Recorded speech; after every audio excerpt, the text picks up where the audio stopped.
मेरी 2 आदतों ने मुझे बड़ा खज्जल किया है। पहली आदत तो ये थी कि जब मैं किसी की मदद करने का इरादा करता था ना, तो मैं हर एक्सटेंट पे, हर लेंथ पे चला जाता था। बाज़ औक़ात मैं जिसका मसला होता था, उससे ज़्यादा खुद परेशानी में गिरफ़्तार हुआ होता था। और उस वजह से लोग स्पॉइल भी बहुत करते हैं, मिसयूज़ भी बहुत करते हैं। आपको भी किया होगा। जो मुझे सबक आया ना, ये एक वाक़ये से आया था। हमारे घर की गली की नुक्कड़ पे एक दरख्त है, उसके नीचे एक चारपाई बहुत बड़ी सारी बिछी हुई है, वहाँ पे लोग बैठते हैं। वहाँ पे सर्दियाँ जब आईं तो एक वाक़या मैंने देखना शुरू किया कि एक बाबा गली में आता होता था कभी-कभी माँगने के लिए, और वो बस चुप करके घूमता फिरता रहता था। कभी बाज़ार में नज़र आ जाना कहीं पे, कभी हमारी गली से उसने निकलना।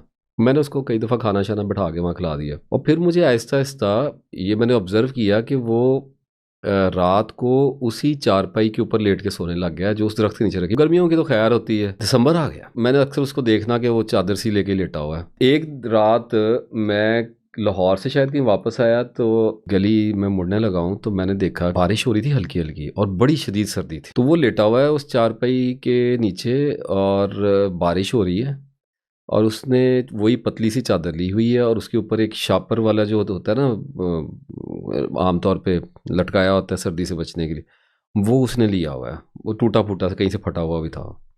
मैं तो दहल गया, मैंने कहा ये तो बंदा फ्रीज़ हो जाएगा इस तरह से। अब मैं घर आया और मैंने आगे बेगम को अपनी को कहा, मैंने कहा जी मैं तो मसले में पड़ गया हूँ, बाहर बंदा है इस तरह। वो बाबा जो कभी-कभी गली में नज़र आता है, उसने कहा हाँ, वो इधर ही बैठा होता है।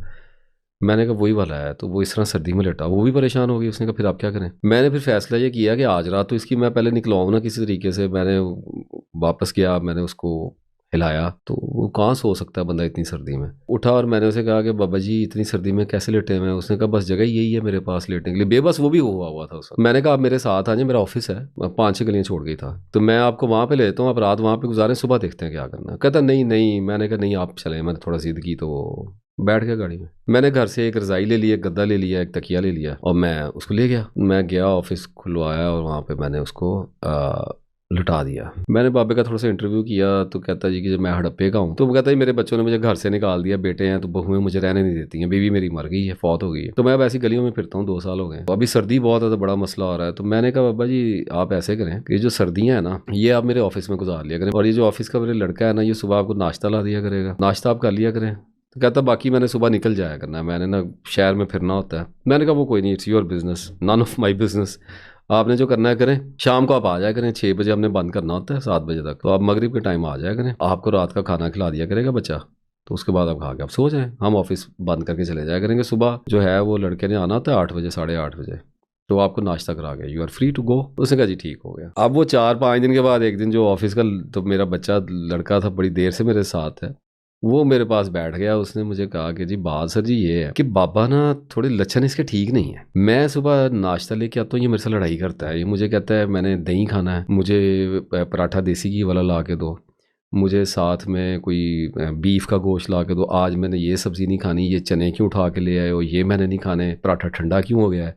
ये मेरे साथ ना बहस करता है। मुझे चढ़ता है गुस्सा, भई एक तो मैं इसके लिए ड्यूटी दे रहा हूँ, मैं इसके लिए स्पेशल जाके नाश्ता लाता हूँ, चाय बना के, तो कभी कहता है फीकी हो गई, कभी कहता है ठंडी हो गई, कभी कहता है तुम्हें चाय बनानी नहीं आती। ये मुझे कोसने लग गया। मैं तो हैरान रह गया, मैंने कहा यार ये बाबा क्या कर रहा है मेरे साथ। मैंने बाबा से बात की, मैंने कहा बाबा जी क्या मसला है? कहता नहीं नहीं कोई बात नहीं, बस ऐसे ही मेरा ख्याल नहीं करता बच्चा। मैंने कहा मैंने इसको समझा दिया ख्याल करेगा, आप भी इसका थोड़ा सा ख्याल करें। खैर बात खत्म हो गई। तीसरे दिन फिर वो बच्चा मेरे सामने बैठ के रोई पीटी जाए, कहता जी अब ये इसने प्याली भी मारी है इसे जला के, और ये मुझे कह रहा है कि जी दफ्तर की चाबी मुझे दे दो, मैं रात को अगर लेट आ जाऊँ ना तो मैं अपनी मर्जी से आ जाऊँगा, और दूसरा मसला है कि तुम लोग चाबी लगा के बंद करके चले जाते हो, मुझे घबराहट होती है, अगर मुझे कुछ हो गया, मैंने रात को निकलना हुआ तो मैं जाऊँगा कैसे? तुम लोग तो मुझे बंद करके चले जाते हो। तो कहता मैंने उसको बताया कि बाबा जी किचन की जो खिड़की है ना, वो सामने नीचे सड़क की तरफ खुलती है, वहाँ पे गार्ड बैठा होता है, आप उसको आवाज़ दे लीजिएगा, वो मसला हुआ वो हमें फ़ोन कर देगा कि नहीं नहीं जी मुझे चाबी नहीं, मेरा दिल घबराता है। अब चाबी ऑफिस की कैसे दें, वहाँ लैपटॉप्स पड़े हैं, 100 सामान पड़ा हुआ वहाँ पे। अब मैं बाबे के पास बैठा, मैंने कहा बाबा जी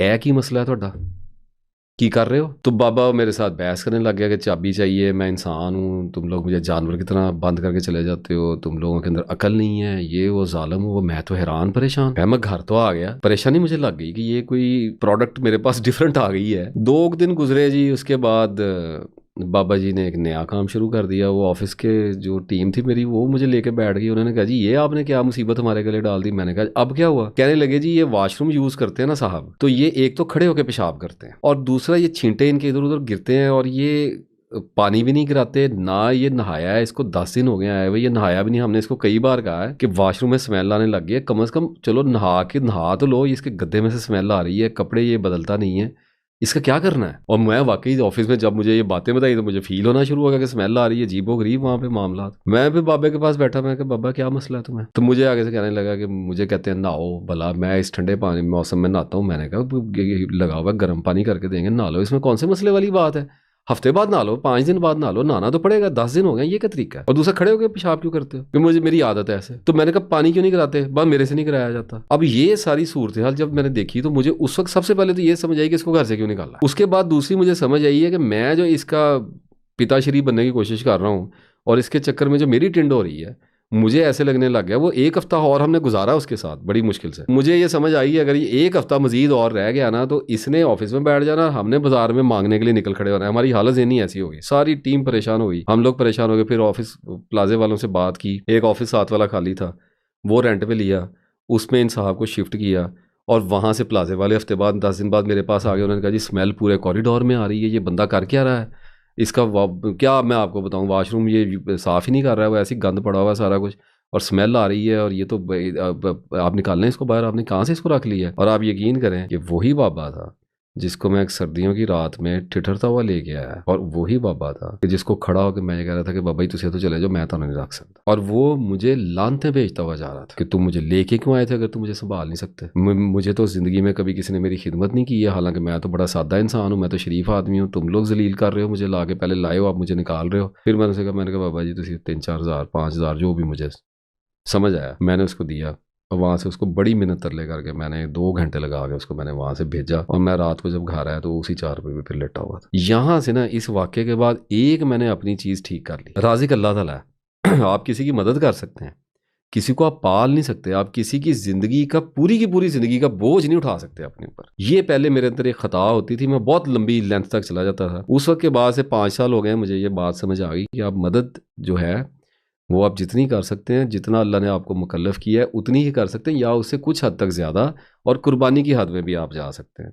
अपने हिस्से की चीज़ है जो भी कर दें, आप लोगों को उनकी ज़िंदगी का बोझ उठा के सर्वाइव नहीं करवा सकते। अल्लाह ने जिसके ऊपर जो आज़माइश लिखी हुई है वो अपनी आज़माइश गुजारेगा, उसे गुजारनी पड़ेगी। अगर आप उस आज़माइश में बीच में आने की कोशिश करेंगे तो अल्लाह ताला आपको भी रगड़ा लगा देगा।